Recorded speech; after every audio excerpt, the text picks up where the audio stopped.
Bang! Neeves Knives. I'm Jared with my buddy Ryan, also known as Spirited Blades. What's happening, everybody? We're here at a park in our local area, and we're going to check out Ryan's collection. At least a couple pieces. Let's do it. Let's do it. In the pocket right now is a Jonas Iglesias custom ion. Jonas started making in about 2015. This is a Westinghouse cross-cut butterscotch micarta. That's some beautiful. zirconium clips, nice acid washed satin blade, hand rubbed. And it's got a zirconium floating back spacer, zirconium clip, and pivot hardware. He does custom pivot work on his stuff. He's easily one of my favorite up and coming. He's not even up and coming now. He's so sought after. But of the younger makers, you know, out there. Let me ask, what would you call that blade shape? You know, I would refer to this as kind of a drop point Warncliffe. It's a drop foot. Yeah, or a drop foot. Yeah, this would appropriately be Jared's drop foot. Detent's incredible, action's outstanding. This is on ceramic bearings. This knife's amazing, guys. I did check it out the last time we hung out, and yeah, it's epic. But this is a real performer. I mean, this thing's incredibly gets to, I mean, incredible thinness behind the edge. If I was to guess, I'd probably say somewhere around 5 or 6 thousandths. Wow. Behind the edge on this thing. It's a laser beam. Yeah. And you know, this is an absolute carry user for me. So what does something like that run? You know, his secondary markets is so explosive. You know, his table prices are usually somewhere around the, you know, $1,100, $1,300 mark. Okay. But secondary is probably easily double that. Yeah, right. You know, so somewhere around the, you know, 2,000 to this, you know, 2,000 to 2,500 probably would be where these things are at. This one was made late 2018. The Ion model that he does is only done for live shows that he attends. So this year, because it was only TKI 2020, there was only one Ion that he built this year. Okay. So you know, these are very unusual or very rare even for him, because it's a show only model and he only does one per show. Gotcha. So really cool. This Westinghouse is just really special stuff. Hold it right there. Beautiful cross cut. That's how you see it. Yeah, there we go. And the cross cut is where basically normally this would be the sides of the micarta that you normally see. This is my favorite way to see carbon fiber or micarta. Just absolutely beautiful. So while we're on the Jonas Iglesias train, figure we'll show off this beautiful piece. This was a May 2020 build. This model is, he doesn't do a ton of flippers. Okay. But this one is called his Lichen model. It has a phenomenally crisp detent. This is an American Tonto, blade shaped with a hand rubbed satin finish, full titanium, and he does all Zirc hardware. You can see his, you know, his custom pivot work that he does. What is that pivot? I want to say it's black and tie. Okay. Is probably what he does for the pivot on this one. And then it's zirconium clip, a slightly longer clip on this model, and again zirconium floating back spacer on it as well. It's just incredibly thin but incredibly ergonomic, full tie scales with some nice milling, and he does his pivot is ceramic bearings over top of thrust washers. Okay. So thrust washers are basically washers inset inside of the titanium scales. Right. That make contact with the bearings, so that it's the same thing John Barker does on his customs. Basically saves the titanium from the bearings, right? Yeah, well, keeps them on a track. For one, exactly. But two, it's a much smoother surface than titanium can offer. Right. So it just simply offers a better. You can polish the area and stuff. Action. I mean, when you feel this thing, it's just so silky. You know, there's no hiccups in the closing motion of this thing. Right. The same tension all the way down. Same tension all the way down. Fabulous. What does that, something like that run? You know, this one would probably be about the same, somewhere close to the $1,200 table marker, and then probably secondary would be somewhere around $2,300 to $2,500. Gotcha. On the market right now. He's extremely hot, and one of the reasons is, you know, with custom makers, you know, a lot of custom makers are fabulous. I mean, fabulous at their art, you know, at their craftsmanship. Right. But a lot of times they might not be, you know, like chefs. You know, a chef might not be the best restaurateur, but it might be the best chef. Gotcha. On, you know, in the world. And a lot of knife makers might be great at their craft, but they're not great business people. Jonas is the opposite of that, because he is an incredible business person. He has a fabulous following. His customer service is top notch. He's always on top of it. If you hit him up on Facebook or something, he's just on it. And because of that, in combination with his work and craftsmanship, I mean, he's going to be incredibly successful for the long haul. Nice. And again, his grind work is I mean, it's perfectly symmetrical and even, and it gets incredibly thin behind the edge, about the same as that ion.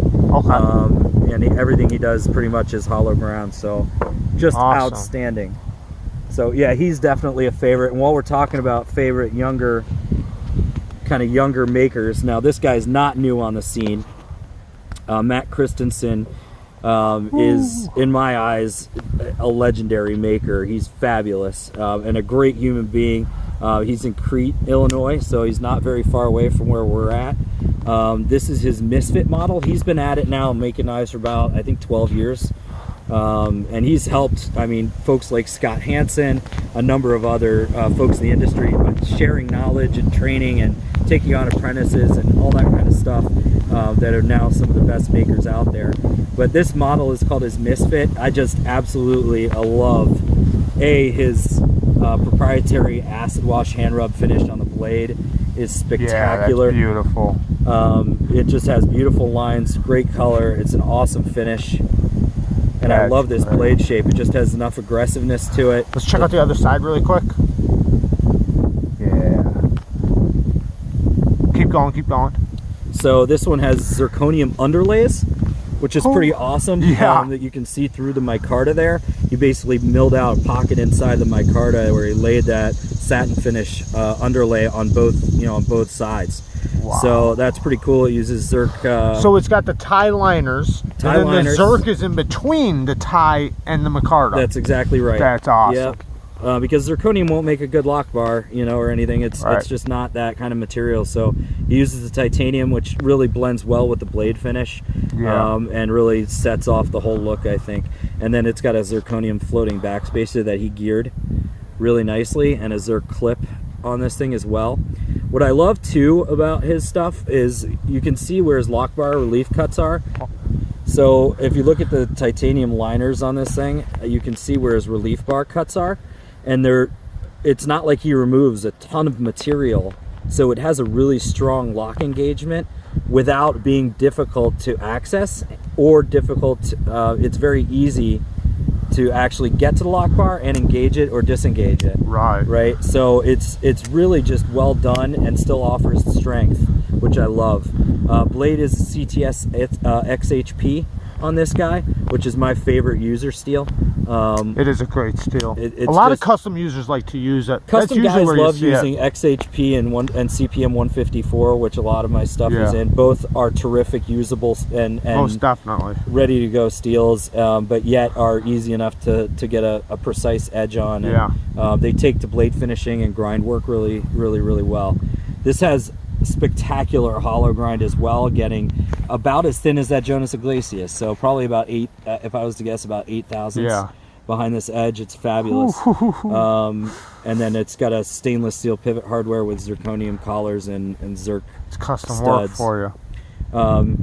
This is, if I was to say I have a favorite piece of my collection, if I had to pick, this would probably be it. I was, that was going to be my next question. I was going to say, which one out of those three? That's impossible, but yeah, the Misfit I just absolutely love. And then while we're talking about, again, kind of slightly up and coming kind of makers, this is another absolute favorite of mine. Let's hear that sound again. This does have one of the best. That thing sounded awesome. audible noises, close and open. I slipped off there, sorry. It's all right. But yeah, it just has a great sound. Metal sound. I love it. Yep, it has a nice clank Yeah. for sure. Now this guy, this is Ed Cope. Ed Cope was a student of Tom Mayo, which you can kind of see some of the identity in the speed holes that he does. It has a carbon fiber backspacer on here. Everything else is titanium. The blade is CPM 154 with a beautiful, I think he does at about a 600 grit hand rub, if I'm not mistaken. So it has a nice polish to it, as well as the hand rub finish. Yeah. The flipper detent is fabulous. One of the ways he tests them is straight up and down, and as soon as you break it, to make sure that it fully engages without a whole lot of effort. Yeah.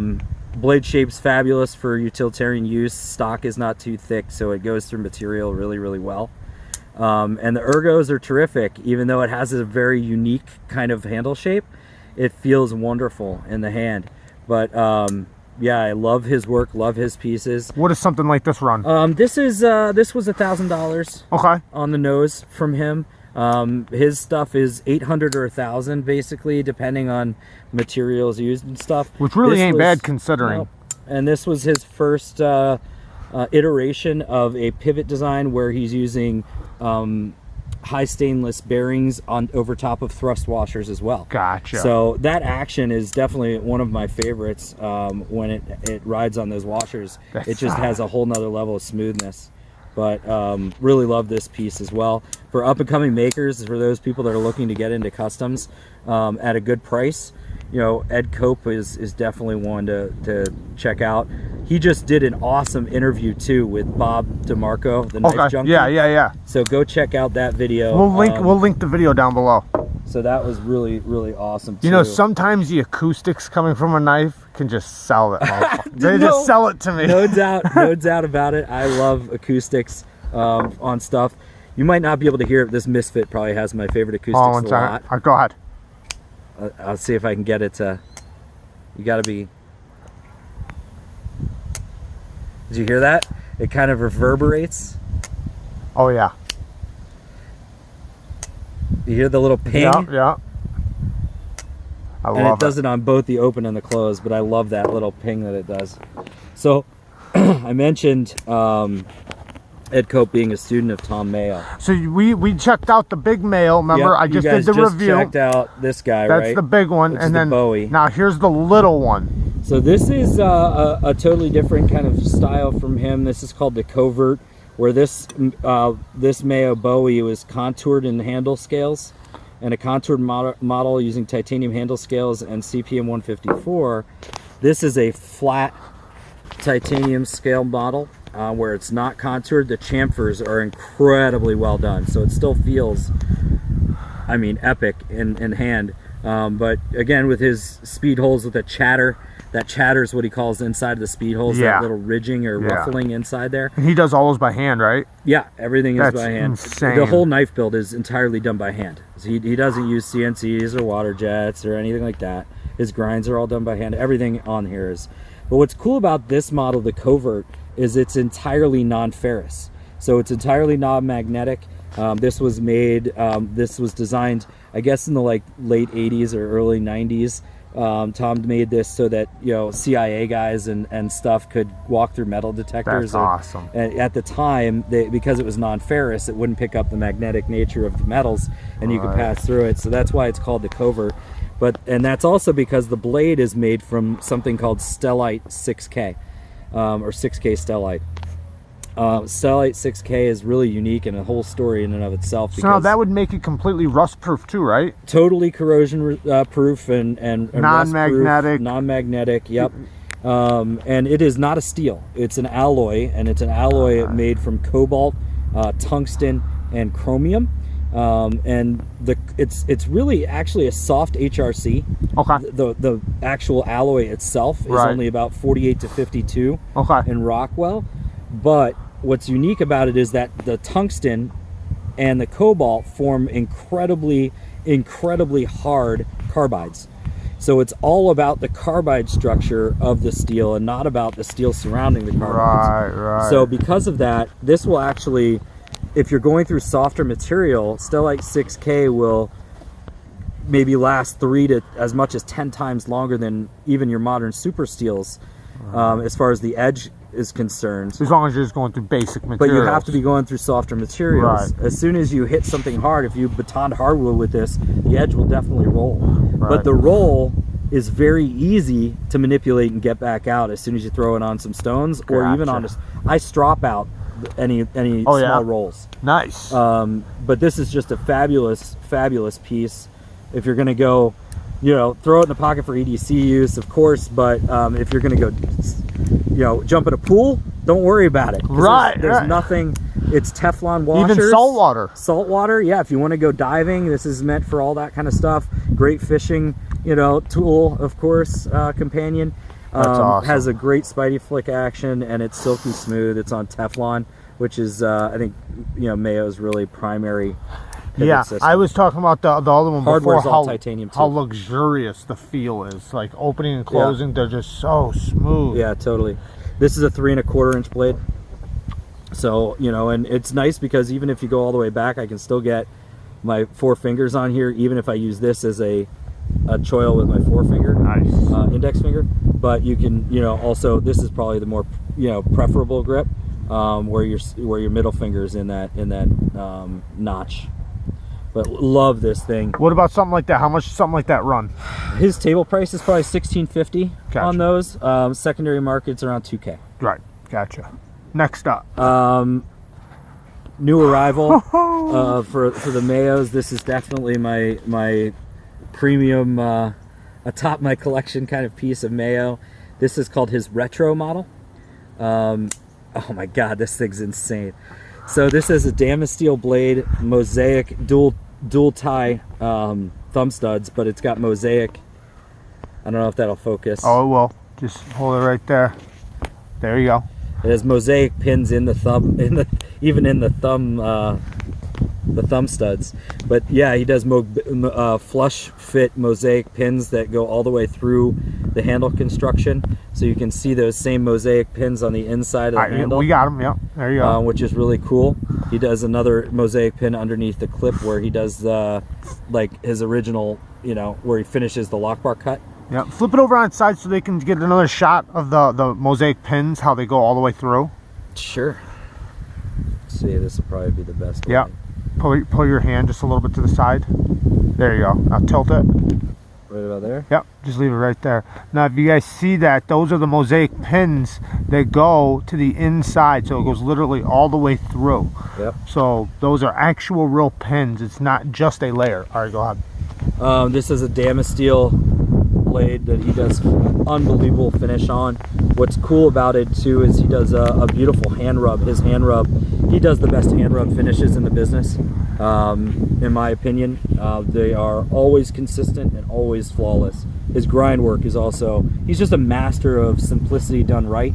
Yeah. This Damasteel has a beautiful hand rub under it, so depending on the light, it really has it can either have like a sheen look, you know, that's kind of sheer and you can see through it, and then, you know, also that traditional Damasteel kind of look. I like how you said that, simplicity done right. Yeah, that is Tom Mayo to me. But this is called the retro model, so this is an homage to his original design work. You can see where the other two kind of have that upper lip here. This one is flat. Gotcha. Same thing, the finger choil is a bit different here, where your index finger is more in place on this one, versus, you know, his newer kind of styles having that larger cut on both sides. There's kind of a comparison look.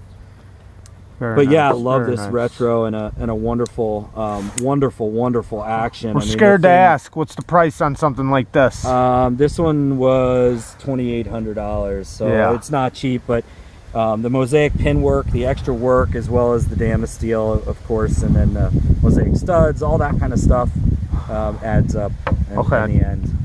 All right, guys, watch for part 2 of his collection. He goes through some more of his collection. He did allow me to take this piece home, which is amazing to say the least. And I will be able to do a review on this beautiful piece. So yeah, watch out for part 2.